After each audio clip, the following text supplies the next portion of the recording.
안녕하세요. 너굴곰입니다. 네, 오늘 어떻게 보내셨습니까? 오늘도 여전히 횡보하고 있는 비트코인. 벌써 뭐 3주째 이렇게 횡보하고 있어가지고 조금 재미가 없죠. 원래 이 코인 시장은 변동성이 커가지고 많이 떨어지면은 또 줍는 재미가 있고 또 올라가면은 또 내 자산이 늘어나는 그런 재미가 있는데 며칠째, 한 3주째죠. 3주째 이러고 있어가지고 솔직히 뭐 너무 재미가 없다, 요즘. 좀 그런 느낌이 듭니다. 그래서 뭐 특별하게 제가 말씀드린 뭐 장세나 이런 것도 없고, 게다가 오늘은 또 연준에서 FOMC 관련해 가지고 또 발표가 있었는데도, 결과 발표가 있었는데도 불구하고 이렇게 뭐 장세가 이렇게 조용합니다. 근데 뭐 큰 것도 없었고요, 사실은. 네.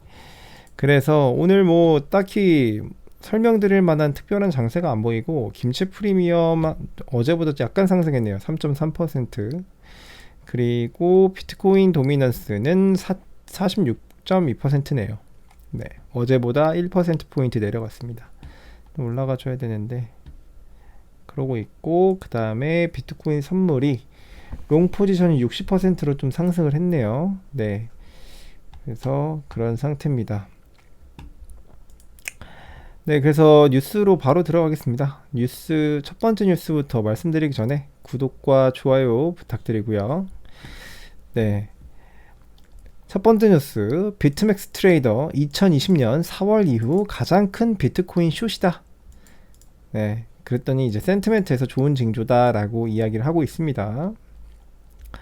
제가 항상 매 시간마다 그 비트코인 선물 관련해 가지고 롱 포지션과 숏 포지션의 그 몇 퍼센트, 이 퍼센테이지를 좀 말씀을 드리는 이유가 이런 관점에서 이제 말씀을 드리는 겁니다. 이제 비트맥스 거래자들은 비트코인을 숏 포지션으로 하며 자금 조달률을 마이너스로 유지하고 있다라고 하죠.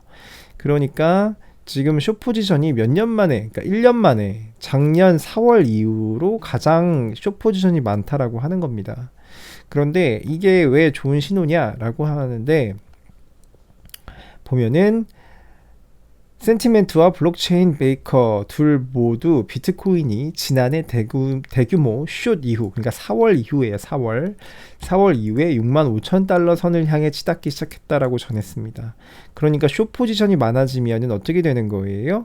숏 포지션으로 이제 매도를 걸었던, 선물 시장에서 매도를 걸었던 그 트레이더들의 자금을 모두 다 그 뚝배기를 깬다고 하죠. 네, 전부 다 청산시키면서 상승시킨다 라는 겁니다. 네, 그런데 지금 작년 4월 이후에 가장 숏 포지션이 많다라고 합니다. 지금 어쨌든 뭐 좋은 시그널이다 라고 지금 뉴스에서는 말을 하고 있습니다. 네, 그리고 두 번째 뉴스입니다. 두 번째 뉴스는 오늘 새벽에 FOMC 조기 금리 인상 시사로 금융 약세와 비트코인 상황 뭐 이렇게 갖고 나왔어요. 어제 이제 FOMC에 대한 결과가 나왔는데 크게 뭐 다룰 만한 뉴스거리는 없습니다. 왜냐하면은 뭐 한창 이제 사람들이 관심을 갖고 이 FOMC에 대해서 봤죠. 왜냐하면 이 FOMC의 금리 인상이라든지 아니면 테이퍼링에 대한 뉴스들이 나오는 거에 따라 가지고 우리 비트코인 시장뿐만 아니라 그 주식 시장이나 여러 가지 투자 시장들에 큰 영향이 있기 때문에 많은 투자 시장에 참여하고 있는 사람들이 전부 다 이 오늘 발표되는 이 FOMC 회의 결과를 굉장히 기다리고 있었죠.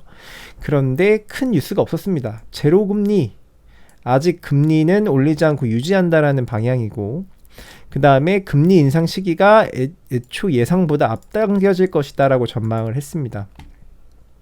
그러니까 지금 현재로서는 금리를 지금 유지하는 거기 때문에 크게 뭐 이런 투자 시장에 대해서 크게 뭐 어떤 움직임이나 큰 어떤 변화 이런 것들은 없을 것 같아요. 그런데 이제 금리 인상 시기가 애초 예상보다 앞당겨질 것으로 예상하고 있다라고 합니다. 그래서 연준의 금리 이제 예측 분포를 보면은 2023년 말까지 두 차례 금리 인상을 전망하고 있다라고 밝혔습니다.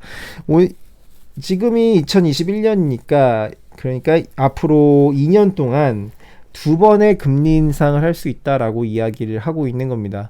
이 정도 금리 인상이면은 굉장히 양호한 편이거든요. 그러니까 이제까지 히스토리를 좀 보면 이렇습니다. 마지막 금리 인상 2016년 12월, 2017년 3월, 6월, 12월, 2018년 3월, 그리고 아마 그 9월 달에 하나 더 껴있을 거예요. 그런데 지금 어떻게 된 거예요? 거의 1년 6개월 동안 6번의 금리 인상을 하거든요, 이때. 그런데 이 정도 2년 동안 2번이면은 굉장히 양호하다. 생각보다 되게 양호한 예상치다. 라고 얘기할 수가 있겠네요. 그래서 암호화폐 시장에서도 돈이 빠져나가는 이런 금리 인상되는 이런 현상들이 조금 그나마 2017년 그때보다는 좀 양호할 것이다 라고 보는 거고요. 그래도 이제 금리 인상이 어쨌든 간 될 거잖아요. 그럼 그 금리 인상이 우리 암호화폐 시장에 어떤 영향을 미칠까를 보면 여기 이제 차트에 나와 있고, 제가 지금 이렇게 네모 박스를 쳐놓은 곳이 이제 금리 인상을 했던 때입니다. 이게 지금 밑에 시간이 나와 있는데 이게 지금 2016년 12월이고요. 2017년 3월. 보시면 금리 인상할 때마다 이런 하락이 온 거 지금 보이실 수 있을 겁니다. 대규모 하락이 왔어요. 대규모 하락. 이때도 별로 이렇게 하락이 큰 것 같지 않습니다. 지금 이렇게 차트 이렇게 보면. 그렇죠? 그런데 실제로 이때 당시에는 엄청난 하락이었거든요. 금리 인상이 됐을 때. 근데 금리 인상이 되면서 코인 가격 하락하죠. 그 다음에 어떻게 돼요? 전고점 뚫고 다시 금리 인상 하락하죠. 그 다음에 또 전고점 뚫고 금리 인상 하락하고 다시 전고점 뚫고. 그렇죠? 그리고 이때 금리 인상 다시 한번 합니다. 이때는 어차피 코인 시장의 하락 그 패턴이 시작됐던 부분이기 때문에 하락했는데도 어쨌든 다시 올라가죠. 금리 인상 이후에는 다시 상승하는 패턴을 그리고 있다라는 거를 보실 수가 있습니다. 그래서 금리 인상이 오면 단기적으로 분명히 이런 식으로 빠집니다. 단기적으로. 그리고 이게 막 적게 빠지는 수준이 아니에요. 거의 40% 가까이 빠지는 거거든요. 네, 아마 굉장히 무서운 시장이 될 겁니다. 그거는 여러분들이 마음을 단단히 먹고 계셔야 되는 건 맞아요. 금리 인상이 발표되면. 그래서 그걸 사전에 제가 이제 마음의 준비를 하십시오라고 지금 말씀을 드리는 겁니다. 금리 인상이 된다고 해서 영원히 이렇게 바닥으로 완전 처박는, 그렇게 가격이 처박혀지는 그런 시장이 오는 건 아니라는 거. 네. 어쨌든 장기적으로 다시 올라가잖아요. 그쵸? 그래서 우리는 어떻게 이 금리 인상을 바라봐야 되느냐? 우리는 어떻게 바라봐야 될까요? 네. 우리는 금리 인상이 발표돼서 코인 가격이 현재 가격에서 40%씩 빠질 때 이 지점에서, 이 저점 지점에서 우리는 산다 라는 포지션을 가지고 이 연준의 금리 인상 발표를 이렇게 마음속에서 기다리고 계시면 됩니다. 여러분들. 네. 그렇게 말씀을 드립니다. 그리고 다음 뉴스입니다. 현재 비트코인 공급량의 99% 이상이 비트코인 주소의 10%가 보유하고 있다라고 하죠. 네.